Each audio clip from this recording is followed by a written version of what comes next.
Il arrive au club, il dit « Ok, je prends cette équipe, ne sont pas dans mes plans Ronaldinho, Deco et Samuel Eto'o. » Non seulement il se trompe, et il se trompe profondément. Mais déjà, bon, vous connaissez ce business de la presse, les télévisions, il y a souvent des enfants qui sont beaux, d'autres qui le sont moins. Et moi, j'ai toujours été l'enfant qui était moins beau. Et c'était mon rôle, mais seulement j'avais un rôle très important dans le vestiaire où je pouvais tout dire à n'importe qui en le regardant dans les yeux. J'ai une blessure au ménisque, je prends 7 mois et je décide d'aller faire ma rééducation dans ma maison à Majorque. C'était une erreur parce qu'à ce moment-là, il n'y avait plus le dialogue. Et quand vous avez un vestiaire comme celui du Barça avec des grands joueurs qui ne peuvent pas se parler, il y a un souci. Parce que la force du Barça, c'est que c'était un groupe de jeunes qui aimaient s'amuser ensemble. Quand on rentrait dans un stade, on voyait qu'il y avait une certaine complicité.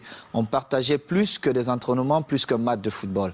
On se retrouvait pour dîner, on se retrouvait pour danser, on se retrouvait, on avait nos petits secrets. Et tout ça, quand je reviens, était mort. Était mort. Et comme j'aime souvent dire les vérités, et pour moi toute vérité est bonne à dire, évidemment, ce jour, Ronny se trompe parce que c'était le match, mon retour, c'était face à la Real Sociedad. Franck, qui me prend avant le match, il me dit « Est-ce que tu veux commencer ou tu vas attendre ?» Je lui ai dit « Franck, je préfère jouer les dernières 20 minutes en espérant que le Barça sera en train de gagner 3-0, voire 4. C'est plus facile pour quelqu'un qui a fait 7 mois sans jouer. » Mais malheureusement, ce n'était pas ça. Franck fait 3 remplacements et je suis toujours à l'échauffement. Et à un moment donné, je reviens vers le banc de touche et j'ai dit à Eusebio, on a fait 3 remplacements, dont je vais aller m'asseoir. Simple. Moi, je n'étais pas fâché. Je reviens, c'est mon premier match. Je savais que j'allais jouer à n'importe quel moment, je devais jouer. Et Franck, qui va en conférence de presse, et on lui pose une question, mais pourquoi Samuel n'a pas joué? Il dit, oh, moi je ne sais pas, mais je l'ai envoyé à l'échauffement et il n'a pas voulu. Mais pourtant, j'étais à l'échauffement et je suis revenu et il avait fait 3 remplacements. Et Ronny, qui ne parlait pratiquement jamais à la presse, ou quand il passait, c'était le sourire et il partait. Et il sort une petite phrase. Moi, à ce moment-là, je me dis, mais est-ce que ce mec est normal? Parce que si quelqu'un n'était pas exempt de tout reproche, c'était Ronny. Mais on l'aimait comme ça. Et on le savait. Mais moi, quand je parle souvent à Eden Hazard, je prends l'exemple sur Ronny. Je lui dis, Ronaldinho était le meilleur joueur au monde ou le meilleur joueur de tous les temps. Parce qu'il était incroyablement fort. Mais seulement un joueur qui ne s'entraîne pas tous les jours, au bout d'un moment donné, ça paye cash. Ça paye. Tu peux être Ronaldinho, tu peux être Messi. Si tu ne t'entraînes pas, monsieur Eden Hazard, au bout de 2 ans, on t'oublie. Et le football va tellement vite qu'il y aura un autre gamin qui va naître, qui sera encore plus fort. Et c'était ça. Et quand Ronny le dit, moi j'attends le lendemain, personne ne s'excuse. 2 jours après, personne ne s'excuse. Je dis, mais ils ne sont pas bien dans leur tête, eux. Et alors là, je monte au créneau et j'essaie de remettre de l'ordre. Mais seulement, comme j'étais le fils mal aimé de la presse, on a tout mis sur moi. Mais ils ont oublié de dire, en 2006, Ludovic Giuli est souvent là avec vous. Franck n'a pas parlé au vestiaire pendant la mi-temps, quand on perdait face à Arsenal. C'est moi qui ai tenu le discours. Moi, j'ai parlé. J'ai dit ce que je pensais à chacun d'eux.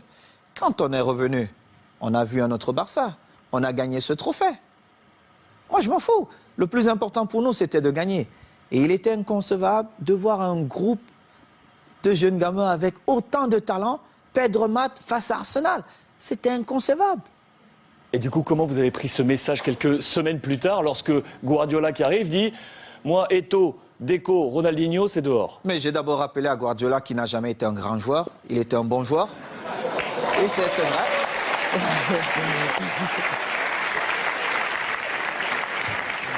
Mais c'est vrai. Je le lui ai dit. Et j'ai rappelé au passage, si c'est le coach Luis qui me le dit, je dis, ok, je ne peux rien dire. Comme joueur, on connaît aussi Pep, mais surtout comme entraîneur, Il n'avait rien démontré pour qu'il arrive dans un vestiaire comme le Barça. Il ne connaissait même pas l'histoire du vestiaire et qu'il se mette à dire certaines choses. Et en plus, ce qui me faisait encore plus mal, c'est qu'ils inventaient des choses que la presse relayait.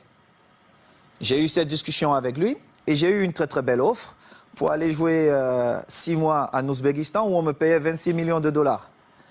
Et dans son bureau, avec Tiki, il me dit « Oh Samuel, ça peut te faire du bien, vas-y. » Et je lui ai dit « Celui qui va te faire gagner, c'est Eto'o. Mais tu viendras me demander pardon. » Et je suis resté à ma place. J'ai continué à m'entraîner, nous sommes allés aux États-Unis. Et nous étions à Houston, dans le vestiaire. Il dit avant le match, « Ok, nous allons changer de dossard. » Oh, tout le monde dit, « Oh, c'est l'entraîneur qui le fait maintenant, c'est surprenant. » Et il dit, « Titi, tu vas prendre le numéro 9 de Samuel. » Titi Henry. Oui, Titi Henry, tu vas prendre le numéro 9. Et Titi était bien content. Et Eto'o portera le 14. Tout le monde était surpris. Et c'était un manque de respect total. Et je ne pouvais pas l'admettre. Parce que j'avais quand même écrit une belle histoire, même si elle devait s'arrêter là, au Barça. J'avais beaucoup fait pour le club. Que ce soit dans les stades, mais surtout en dehors du stade. En dehors du stade. J'ai toujours été là pour tous mes coéquipiers, pour tous les clubs. Vous êtes resté 1 an avec Pep. Je vais vous dire.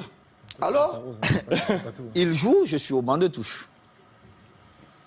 Quelques jours plus tard, on joue contre une équipe de Mexico, Chivas. Chivas. Et il a le malheur de me donner 20 minutes. Et je crois qu'il pouvait se tirer une balle dans la tête. Et les 20 minutes, je marque 3 buts. On revient à New York contre Red Bull. Bon, il se dit, bon, voilà, il me renvoie dedans. Je marque encore 3 buts. Il était obligé de convoquer une réunion, mais comme il n'a jamais eu le courage de me dire les choses en face, il est passé par mes coéquipiers. J'étais en train de dîner et le délégué vient, Carlos Nava, il me dit viens, j'ai une surprise pour toi.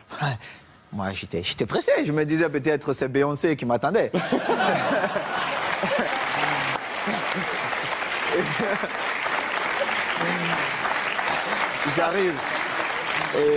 J'arrive dans cette suite et je vois Jorquera, Oleguer, non pas Oleguer, Puyol, Les jeunes du Barça. Léo, André, Xavi et surtout Victor, qui est l'un de mes meilleurs amis. Et Victor Valdés. Victor Valdés. Et je vois Pep qui est au fond. Et mon visage change. Parce que j'étais très agressif quand je voyais Pep. Mon visage change. Il n'a pas parlé. Alors, Makina, Xavi, il prend la parole, il me dit, bon, négro, comme on te l'a toujours dit, on l'a manifesté, on veut que tu restes et il faut que tu trouves un terrain d'entente avec Pep. Et j'ai dit, moi, je ne parle pas à Pep. Il doit me présenter ses excuses parce qu'il m'a manqué le respect ouvertement à plusieurs reprises et je n'accepte pas ça. Moi, si vous ne me respectez pas, je ne vous respecte pas. C'est comme ça, la loi chez moi. J'ai souffert pour être là. Je respecte tout le monde, mais si vous ne me respectez pas, je ne vous respecte pas. Mais alors là, je fais le double, ou voire même le triple que ce que vous avez fait. Et Pep, il parle un peu en catalan, tout ça, il trouve un peu des phrases difficiles. Et on commence la saison, j'ai parlé 2 fois à Pep. 2 fois. Une fois, c'est parce qu'il me demandait d'aller parler à Yaya Touré qui ne voulait rien savoir de lui. Et une autre fois, c'est parce qu'il voulait me donner des leçons. Comment un attaquant devait bouger. Je lui ai dit, mais Pep, tu as été milieu de terrain, tu n'as pas été un grand attaquant. Moi, je marque mes buts comment? Ce mouvement ne devait pas se faire comme ça. Et en plus, on était à l'entraînement. Et moi, j'ai fait un jeu sans ballon pour créer un espace pour Messi qui venait. Et en plus, Léo marque. Il me dit, non, non, non, non, il fallait faire. Je lui ai dit, mais toi, t'es pas normal, toi. En fin de saison, je marque, je crois, 35 buts. Et je marque le but qui nous permet de prendre l'avance face à Manchester à Rome. On se retrouve en finale de Ligue des Champions. Oui, en finale de Ligue des Champions. On se retrouve à la Corogne. Et à la Corogne, je marque 2 buts ce match. Et je devais partir jouer face au Togo avec les Lions. On a un dîner bien arrosé. Moi, je ne bois pas. Mais tout le monde s'est lâché un peu. Et il dit, oh, je vais porter un toast. Et puis voilà. Vraiment, il faut qu'on dise merci à Samuel parce que c'était une saison difficile pour lui, mais il a montré le grand joueur qu'il est. Tout ça, tout ça. Un beau discours. C'est la première fois où j'ai fait confiance à Guardiola. Mais cela m'a coûté mon passeport pour l'Inter de Milan.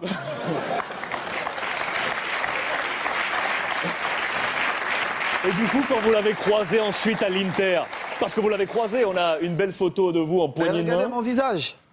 Parce que Guardiola, il m'a vu dans le tunnel. Est-ce qu'il m'a salué dans le tunnel? Il ne m'a pas salué dans le tunnel. Il a attendu là où il y avait tous les caméras. Moi, quand il a regardé le visage de Thierry Henry, ça dit tout. Parce qu'ils ont vu la scène. On était tous dans le tunnel.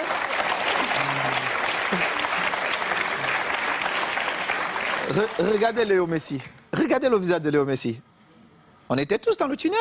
Il ne m'a pas salué. Il a attendu quand il y avait toutes les caméras pour venir me tendre la main. Évidemment, je ne pouvais pas refuser. Parce que le mal-aimé ou l'enfant détesté, on devait dire, ah, voilà, Samuel a encore fait des siennes. Mais seulement, les gens ne connaissent pas les dessous. Parce qu'il aurait bien pu me saluer dans le tunnel. Moi, j'ai eu des différences avec le code lors d'un match espagnol de Barcelone. Je ne sais pas si vous vous rappelez. À Majorque. Mais j'ai beaucoup d'estime pour le coach. Le football, c'est ça. Entraîneur de l'Espagnol. De l'Espagnol. Contre Majorque. Contre Majorque. Vous êtes c'était envoyé un difficile. petit peu. C'était difficile pour le code, mais moi, je devais défendre Majorque et j'ai fait mon boulot. Et c'était pareil. Donc, c'est une histoire comme ça. Mais bon, après, on s'est retrouvés, Pep et moi, on a fait la paix. Et je suis content, mais la vraie histoire, c'est celle-là. C'est que Pep, peut-être dans son envie de gagner, n'a pas respecté certaines choses dans le football. Et heureusement pour lui, j'ai marqué quand même 35 buts cette saison-là qui nous ont quand même permis de gagner. Pichichi cette saison. Qui nous ont permis de gagner tous les titres qu'il a gagnés. Et il est bien content parce que c'était ses premiers trophées. Saison où le Ballon d'Or arrive dans les mains de Léo Messi. Mérité. Vous êtes 10e de ce classement Ballon d'Or cette saison. Je ne regardais même pas ça, mais Léo l'a bien mérité.